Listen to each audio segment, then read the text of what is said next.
Hello বন্ধুরা, কালকে জামাই ষষ্ঠী গেছে, আজকে জামাই ষষ্ঠীর পরের দিন। এই যে দেখো ভোলা মাছ পাতায় হবে, আমার ভাইজি ধনে পাতা কেটে দিচ্ছে, আমার ননদ মাখাচ্ছে, আমার বোন পাশে আবার তেল ঢালছে। এই যে দেখো, আর বৌদি ওই পাশে রান্না করছে। ওই যে দেখো আমার বড় মেজে বৌদি, এই যে দেখো ভাইজি, এরা সবাই মিলে এই যে মাছ পাতায় হবে তাই মাখাচ্ছে ভোলা মাছ। এরপরে হবে ইলিশ মাছ। ভোলা মাছটা মাখাইয়ে পাতায় দিয়ে তারপরে আবার ইলিশ মাছ হবে। ওই যে ইলিশ মাছ আবার নিয়ে এসছে, এটা সর্ষে ইলিশ হবে। সর্ষে বাটা দিলাম, বলে বলে দাও কি কি করছো। ওই যে এখন সর্ষে বাটা দিচ্ছে, সর্ষে পোস্ত, তাই তো? পোস্ত আমি তো জানি না, না পোস্ত লাগবে না, এই সর্ষে বাটায়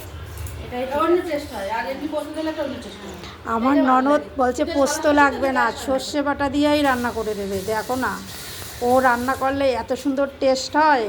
বন্ধুরা তোমরা একদিন এসো আমাদের বাড়ি, বারবার খেতে ইচ্ছে করবে। ওই যে কি বলছে, একবার খেলে বারবার খেতে ইচ্ছে করবে। ফোন নাম্বার থাকবে তো।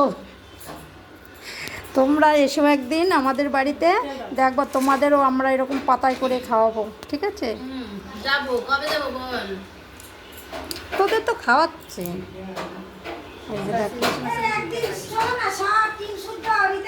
হ্যাঁ চলো, আমাদের বাড়ি গেলেও আমি পাতায় করব। এই যে দেখো বন্ধুরা, এইটা ইলিশ মাছ, ইলিশ মাছটা হবে ভাপা।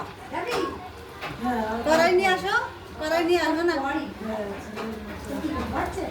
কড়াই নিয়ে, এই বড় বড় বড় ওই বড় কড়াইটা মামনি বড় ওভেন ধরে দিতে বলো, বড় ওভেন ধরে দেন